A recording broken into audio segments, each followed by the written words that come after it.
오늘 하나님 말씀 에베소서를 낮에 봤는데 오후에도 에베소서 좀 보면서 하나님이 어떤 분이신지를 알아가기를 원하는데, 에베소서 6장 1절 말씀부터 한번 보시겠어요? 에베소서 6장 1절에 이렇게 돼 있어요.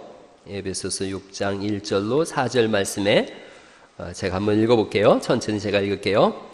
자녀들아, 주 안에서 너희 부모에게 순종하라. 이것이 옳으니라. 내 아버지와 어머니를 공경하라. 이것은 약속이 있는 첫 계명이니 이로써 네가 잘되고 땅에서 장수하리라. 또 아비들아, 너희 자녀를 노엽게 하지 말고 오직 주의 교훈과 훈계로 양육하라. 아멘. 이렇게 부모와 자녀 간의 관계에 대해서 기록되어져 있고, 또 그 앞부분을 5장을 보시겠어요? 5장을 보시면 5장 22절에 이런 말씀이 있습니다. 5장 22절. 아내들이여 자기 남편에게 복종하기를 주께 하듯 하라. 이는 남편이 아내의 머리됨이 그리스도께서 교회의 머리됨과 같음이니 그가 바로 몸의 구주시니라. 그러므로 교회가 그리스도에게 하듯 아내들도 범사에 자기 남편에게 복종할지니라. 남편들 신났죠? 그런데 25절 볼까요? 남편들아, 아내 사랑하기를 그리스도께서 자기를 사랑하시고 그 교회를 위하여 자신을 주심같이 하라. 이는 곧 물로 씻어 말씀으로 깨끗하게 하사 거룩하게 하시고 자기 앞에 영광스러운 교회로 세우사 티나 주름 잡힌 것이나 이런 것이 없이 거룩하고 흠이 없게 하려 하심이라. 이와 같이 남편들도 자기 아내 사랑하기를, 그 다음 같이 읽어볼까요? 시작. 자기 자신과 같이 할지니 자기 아내를 사랑하는 자는 자기를 사랑하는 것이라. 이렇게 말씀하세요. 부부간의 도리에 대해서 말씀하고 있고 부모와 자녀 간의 도리에 대해서 말씀하고 있어요. 하나님이 어떤 분이신가? 우리에게 부모, 아버지, 어머니 같은 분이시고, 또 부부지간에는 남편 같고 아내 같은 그런 분이시라는 거죠. 하나님에 대해서, 즉 예수님에 대해서 그렇게 말씀하고 있어요. 조금 더 한번 생각해 보세요. 가정에 대한 부분을 에베소서에서는 가정을 통해서 하나님에 대한 나라, 교회를 말씀하고 있는데, 이렇게 생각해 보시는 거예요. 28절 말씀이 제가 읽으면서 가만히 읽어봤어요. 이와 같이 남편들도 자기 아내 사랑하기를 누구처럼 하래요? 자기 자신과 같이 할지니 자기 아내를 사랑하는 자는 자기를 사랑하는 것이다. 이렇게 말씀하세요. 사람들이 자기 자신을 끔찍하게 사랑해요. 그러면서도 또 끔찍하게 안 사랑해요. 무슨 말씀이냐면, 한번 아플 때 제일 서운하죠. 아플 때는 아무도 자기를 못 알아주는 것 같거든요. 서운해요. 그런가 하면 또 분노가 나면 자기 자신도 함부로 해요. 제가 오래전에 그런 말씀 한번 드렸어요. 등산을 하다가 어떤 사람이 절벽에서 뚝 떨어졌어요. 한참 떨어지다 나무를 널떨결에 잡았어요. 나무에 매달려 있는 거예요. 살려주세요, 살려주세요 했더니 어떤 사람이 지나가다가 소리를 듣고 봤어요. 밑에를 보니까 자기 원수가 떨어져 있는 거예요. 자기 원수가 떨어져 있으니까 저놈을 어떡할까 하다가, 그래 원수지만 사람 살려야지. 그래서 밧줄을 던져줬어요. 그랬더니 밧줄을 잡고서 이 사람이 끙끙대고 올라오다가 거의 올라올 때쯤 돼서 딱 보니까 그 위에 누가 있어요? 자기 원수가 있거든요. 그러니까 이 사람이 어떤 생각을 했냐면, 내 원수가 있네 저놈이. 내가 이 줄을 탁 놓으면 저놈이 엉덩방아를 탁 찌겠지? 그래서 줄을 놨다는구만요. 무슨 가당치도 않은 얘기죠? 부부지간에 그런 거예요. 부부지간은 여러분 좋을 때는 세상에 그렇게 좋을 수가 없어요. 저는 실제로 제 아내가 말을 할 때마다 웃거든요. 웃으면 우리 집사람이 나를 멀거니 쳐다보면서 내가 그렇게 웃겨? 그래요? 그럼 제가 그래요. 말하는 것도 웃겨. 어떻게 말을 다 해? 그죠? 네? 꽃이 말하는 걸 봤어요? 그냥 막, 그러면 이제 뭐 좋아서 둘이 깔깔거리고 죽어요. 애들이 이제 문 열고 소리 질러요. 이 집에 둘만 사는 거 아니잖아. 그러고서, 그러나 마나 우린 좋아 죽어요. 그런데 이제 어느 날이고 신경질 날 때가 있죠. 속상하고 신경질 날 때가 있는데, 저는 언제 제일 승질 나고 신경질 나느냐 하면 배고플 때예요. 이 배하고 뇌가 연결돼 있나 봐요. 저는 배가 고프면 손이 이렇게 불 떨려요. 떨리고 슬슬 승질이 올라와요. 그래서 저번에 좀 됐어요. 우리 아들, 딸하고 아들 녀석 휴가 나왔길래 영화 보러 가자 그랬어요. 그래서 영화를 보고 왔는데 아내는 그때 정읍에 그 노래 가르쳐줘야 돼서 못 갔어요. 그리고 영화를 보고 오면서 집에 왔는데 아내가 이제 녹초가 돼 있는데 배가 고픈 거예요. 그래서 밥을 보려고 냉장고를 열었더니 우린 보통 냉장고에서 밥 데펴 먹기도 하고 그래요. 지금 이제 밥이 없는 거예요. 밥솥을 보니까 밥이 없어요. 막 승질을 냈어요. 밥이 하나도 없냐고 막 그러면서 뭐 하고 있었냐고 그랬는데 아내는 기가 막히죠. 지들은 뭐 보고 왔어? 그리고 자기는 뭐 하고 왔어? 일하고 왔어. 그래 놓고 뭐 한 놈이 뭐 한 거 보고 승질 낸다고 막 승질을 낸 거예요. 그러니까 아내가 보통은 제가 승질 내면 어이구 그랬어 괜찮아 이렇게 저를 달랬는데 꼭 엄마처럼 그러거든요. 그날은 심술을 부리더라고요. 나는 일하고 오고 지들은 놀고 와가지고 밥 내놓으라고 그러고 승질을 내니 이게 되냐. 그럼 제가 이제 숙으로 들어야 되는데 집구석에 있으면서 밥도 안 내놨다고 이래가지고 한 열을 싸웠어요. 열을 싸우고 그래도 주일날은 웃고 집에 들어가면 이러고 그랬는데 거기가 어디에 지옥이죠 뭐 지옥. 그거 지옥 같은 거예요. 그래 이제 그런 생각이 든 거예요. 그때 속에 생각에 이런 생각 저하고 똑같이 맘먹은 분 있으면 저한테 윙크로다 막 쏴주세요. 그래 내가 굶고 이래서 어디 죽어봐라. 그러면 네가 한이 생길 거다. 죽자. 내가 죽지 병들어 죽고 말지 내가 진짜. 손 살짝 들어봐요. 그런 사람들 남자들 다 있잖요. 다 있죠. 그죠? 정원기 집사님은 그런 거 없었겠네요. 그죠? 그래요. 저분은 뭐 딴 나라에서 온 사람이라 우리 화성에서 온 남자가 아니요. 저 양반은 남자도 아니요. 세상에. 한상 집사님 그런 적 있죠? 거 봐요. 이때잖아요. 다 있어요. 박진선 집사님 있죠? 없어요? 차라리 네가 죽어라 그래요? 이게 우린 거예요. 화가 올라오면 그래 아까 절벽에 있는 사람이 뒤로 넘어지는 거 때문에 줄을 놓듯이 그래 내가 어디 죽어서 네가 한번 어디 상복 입고 울어봐라. 이게 우리의 못된 마음인 거예요. 여러분 분노가 올라왔을 때 분노를 어떻게 처리하느냐 이게 너무너무 중요한 거예요. 제가 전에 그런 말씀 드렸어요. 우리 세대는 제가 이제 66년생이니까 소위 386 세대인 거죠. 우리 세대가 물려받은 유산에 대한 말씀을 드렸어요. 우리 세대가 물려받은 유산은 분노와 불평과 짜증과 원망과 이런 것들을 물려받은 세대예요. 이유는 더 위로 올라가면 일제시대가 있었고 한국전쟁이 있었고 막 남의 입에 있는 것까지 뺏어 먹어야 살 수 있는 그런 시대가 있었거든요. 그러니까 막 언제 죽을지 모르고 쫓기는 시대, 또 보릿고개를 넘어야 되는 시대, 한이 있고 그런 절망이 있고 그런 시대였어요. 이걸 해결할 방법이 없었던 거죠. 더군다나 교회라도 나오면 예수님이라도 믿으면 하나님 앞에 기도하고 풀지만 신앙생활이 없는 분들은 풀 길이 없는 거예요. 그러면 어떻게 푸는지 아세요? 부부지간에도 남편과 아내가 있을 때 남편이 강하잖아요. 강한 건 약한 쪽으로 흘러가요. 누구한테 푸느냐? 아내한테 푸는 거예요. 그래서 자기 아내가 약하니까 막 풀죠. 그럼 아내는 자기보다 더 약한 상대를 찾아요. 그게 누구예요? 자식이에요. 자식한테 푸는 거예요. 거꾸로 됐다고 생각해 보세요. 남편한테 아내가 강해요. 막 풀어요. 그러면 남편이 자식을 두들겨 패는 거예요. 여자가 약해서 풀면 여자는 잔소리로 풀어요. 그래서 애들을 들들 볶아요. 애들 들들 볶았더니 어떤 애가 몽둥이 가져오더래요. 차라리 패고 끝내. 그러는 거예요. 이게 약한 쪽으로 흘러가요. 근데 부부가 다 강해요. 그럼 그 밑에 있는 애들은 지옥이에요. 그래서 부부가 막 다투면 그 화를 애들한테 다 풀어요. 그 아이들 속에는 쌓이는 거예요.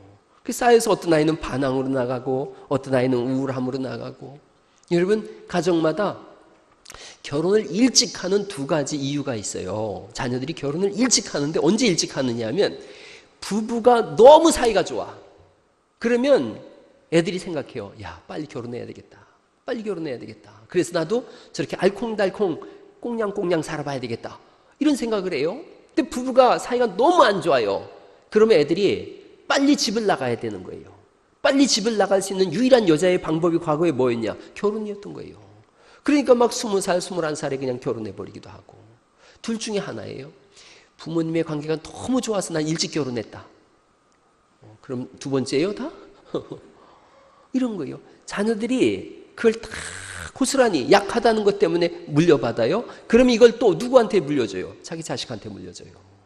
집안에 전부 아이들만 있는 거예요. 어른이 됐지만 아이들만 있는 거예요. 뭐가 안 바뀌느냐? 오전에 제가 모국어라고 말씀드렸어요. 머더텅이에요. 어릴 때의 그 언어가 살아나는 거예요. 여러분 신기한 게요. 옛날에 그 한경직 목사님이 그런 말씀 하시더라고요. 75이 넘었더니 이분은 미국에서 신학을 하고 신학 교수로다가 초청받았던 분이에요. 미국에 있는 신학교에서 75세가 넘었더니 영어가 한마디도 생각이 안 나더이다 그랬다는 거예요. 그게 맞는 것 같아요. 나이가 많아지면 모국어를 쓰지 제2 외국어는 다 잊어버린다 그래요. 그 맞는 것 같아요. 또 나이가 많아지면 어릴 때 먹었던 입맛으로 돌아간대요. 대략 6살 미만일 때 뭘 먹었느냐가 70이 넘어서 그 입맛으로 많이 돌아간대요. 언어도 그렇고 심성도 그래요. 특별히 심성이 그래요. 어릴 때 어떤 말을 듣고 자랐느냐가 나이가 들면 들수록 자꾸 그게 나와요. 이걸 안 바꿔버리면, 이걸 선한 쪽으로 바꿔내가지 않으면 우리의 어린 자녀들도 그 모국어가 그대로 전달되어져서 나이가 들어서 가정을 가지면 가질수록 또 아이를 낳고 세월이 가면서 자기가 당했던 것, 자기가 겪었던 것을 아이들한테 물려주는 거예요. 부부의 도리에 대해서 하나님 말씀하셨어요. 남편들아, 아내들아. 아내들은 남편한테 복종하라 그래요. 남편들은 아내를 사랑하라 그래요. 예수님이 자기 몸을 사랑한 것처럼. 여러분 사람이 얼마나 고약한지 아세요? 감정의 선이 이렇게 여기가 머리예요. 뇌에서 이쪽은 사랑, 또 용서, 화해, 기쁨, 미움 이렇게 감정선이 있다고 생각해 보세요. 그러면 사랑의 길을 계속 열어놓으면 나중에 사랑과 마음이 연결이 되어져요. 이 사람은 뭘 해도 사랑으로 나가요.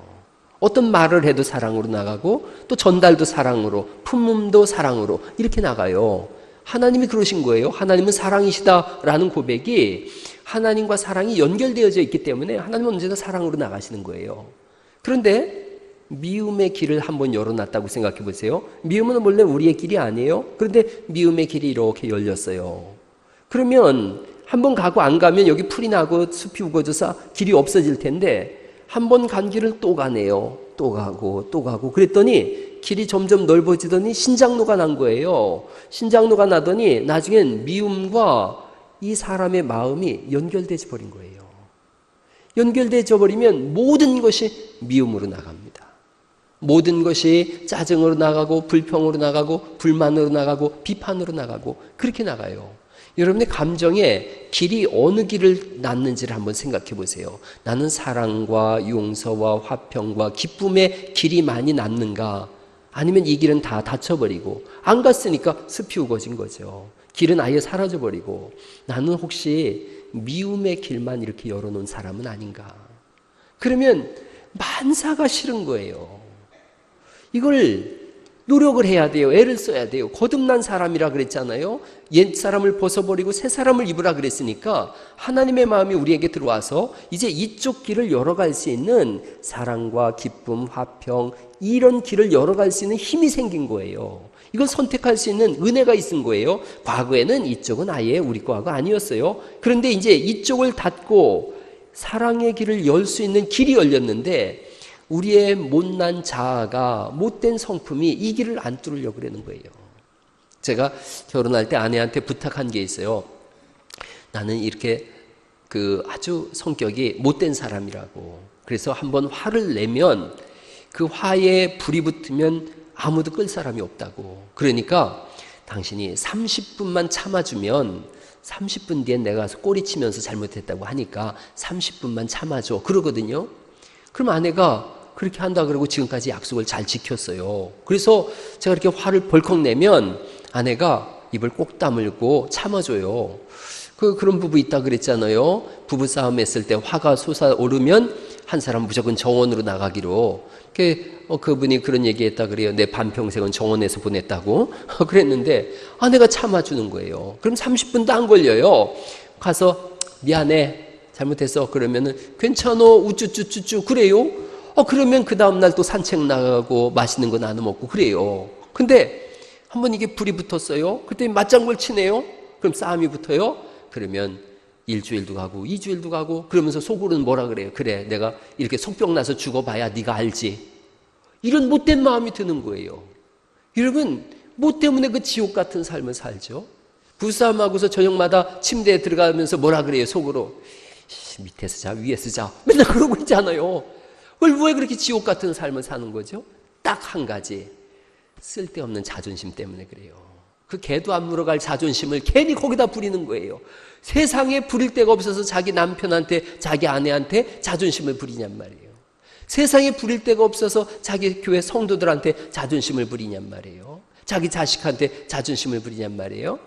아니에요. 이거 그냥 한번 꿀꺽 삼키면 만사가 편한데, 이러면 세상의 심리학은 터뜨리라는 거예요. 분노하냐 그러면 왁 터뜨려라. 그래야 병 안 걸린다. 성경은 달리 말씀드려요. 오늘 읽었잖아요. 분을 품어도 죄를 짓지 말고 그랬어요. 옛날 우리 조상들이 한 속담 중에 진짜 안 좋은 속담 중에 하나가 그런 거 있어요. 화난 김에 서방질한다. 들어보셨어요? 남자들 어떻게 공감되십니까? 공감되세요? 제가 부부싸움하고서 집을 나와버렸어요. 확 나왔어요. 어디로 갔느냐 하면 4층으로 갔어요. 아니, 갈 데가 없더라고요, 세상에. 뭐 목사가 술을 마실 수도 없고 갈 데가 없어요. 4층으로 갔어요. 그랬더니 아내가 찾으러 내려오는 소리가 나더라고요. 얼른 2층으로 갔어요. 이 좁은 공간에서도 오르락내리락 하니 그 쓸데없는 자존심 때문에 가서 손 탁 내밀고 미안해. 그러면 될 텐데 이걸 못하는 거예요. 한번 옆 사람한테 한번 얘기해 보세요. 미안해요. 한번 해봐요. 미안해요. 그럼 되는데 이걸 죽어도 안 하는 거예요. 죽어도 안 하는 거예요. 미안해요. 그러면 이제 부인이 뭐라 그러면 돼요. 괜찮아요. 우쭈쭈 해야 되는데 앉아봐. 뭐가 미안한지 말해봐. 남자들은 미안하다는데 뭐가 미안한지 구체적으로 얘기를 못해요. 그러면 얼마 부리죠. 그냥 미안해. 그러니까 구체적으로 뭐가 미안하냐고. 이런 남자들이 에이씨 또 그러고 나가버리는 거죠. 미안해 그러면 미안한 걸로 받아들이는 은혜가 있기를 간절히 바랍니다. 미안해 할 때 할 수 있는 말이 뭐예요? 괜찮아. 이거예요. 괜찮아. 미안해 할 때 뭐가 미안한지 얘기해봐. 세상에 그걸 얘기할 수 있는 남자는 이 지구상에 없어요. 여자들은 10년 전에 남자가 실수한 것도 이상하게 막 그냥 기름종에다 다 적어놨나 봐. 당신 그때도 그랬고 9년 전 그때도 그랬고 8년 전 요때도 그랬고. 제가 우리 집사람 생일을 한 번도 못 챙겨줬거든요. 그랬더니 23년 전에도 생일을 안 차려줬고 20년 전에도 안 차려줬고 지금도 안 차려주고 이런 얘기를 하는 거예요. 그걸 어떻게 다 기억을 하는지 모르겠어요. 그때 한 번 챙겨줬잖아. 그랬더니 그때 그러더만요. 그래 밤 9시 반 돼가지고 미안하니까 처형들 다 불러가지고 그래서 그때 한 번 했지. 그것도 기억 9시 30분인지 내가 어떻게 알아요? 물론 기억을 못했죠. 못해서 제가 8시 반쯤 돼서 여기 있는 소혜수 권사님으로 큰 처형, 셋째 처형 다 불렀어요. 왜 시간은 다 지났는데 잊어버렸었거든요. 그날도. 이상하게 남자들은요. 아침마다 적어놔요. 오늘은 꼭 생일 파티를 열어줘야지. 점심 먹으면서 잊어버려요. 저녁 먹으면서 까마득 했다가 저녁밥 먹고 생각나요. 그리고 어떻게 해요? 다 불렀죠. 불렀더니 벌써 찬바람이 싱싱 돌아요. 저 인간이 잊어버렸다가 미안하니까 사람들 다 불렀구나. 이게 미스테이크예요. 부인은 생일날 누구랑만 있고 싶어요? 지 남편하고만 있고 싶은데 글쎄 처형들 다 부르고 다 불러가지고 파티를 열어준다 그러니 뭔가 안 맞아도 계속 안 맞는 거예요. 그걸 다 기억을 하더라고요. 남자들은 기억 하나도 못하는데. 이제 오늘부터 생각하세요.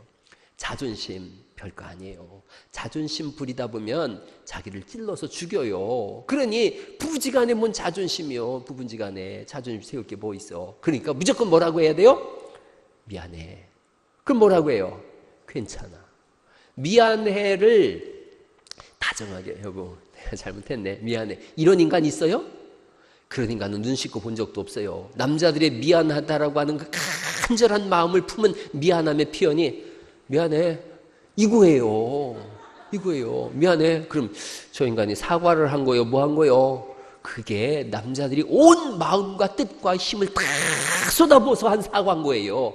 미안해. 그러는 거예요. 그럴 때 뭐라고 해야 된다고요? 괜찮아 그래야지. 이게 사과요? 이게 사과한 거요? 미안한 거요? 이래버리면 이게 이제 끝나버린 거예요. 오늘 이 말씀 잘 생각하세요. 남편과 부모와 자녀. 부모들도 혹시라도 자녀에게 잘못한 거 있으면 자녀한테 미안하다고 해야 돼요. 자녀한테. 여러분, 자녀한테 부모가 미안하다고 할 때마다 자녀들은 인격이 훅훅 커요. 이거 괜히 부모의 권위의식 내세우고 미안하다라는 얘기 안 하면 자녀들은 절대 어른으로 성장하지 않아요. 부모가 다 뭐 똑똑한가요? 부모도 실수할 때가 얼마나 많은데요. 실수했을 때는 정확하게 얘기를 해줘야 돼요. 아빠가 실수했다건 엄마가 실수했다. 그러고 그때 퉁명스럽게 한 미안하 임마 이러면 되는 거예요. 그게 부모 아빠가 하는 온 마음과 뜻과 정성을 다해서 하는 그런 사과예요. 알겠지 주영아? 그쪽에 있는 그쪽 블랙 패밀리들 알겠지? 그렇지. 블랙리스트가 아니라 그렇지. 거기 알겠지? 자원아? 그게 아빠가 하는 사과요.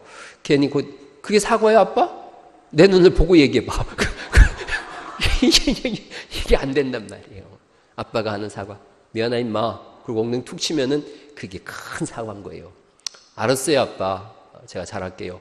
그렇게 되는 그런 것이에요. 교회 안에서도 마찬가지예요. 교회 안에서 누가 뭐 구구절절히 제가 이렇게 해서 잘못하고 저렇게 해서 미안합니다. 저를 그리스도의 사랑으로 용서해 주세요. 그런 사람이 어디가 있어요.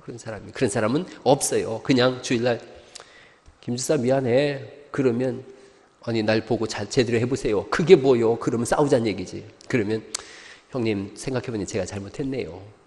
그렇게 받아들이는 거예요. 할렐루야.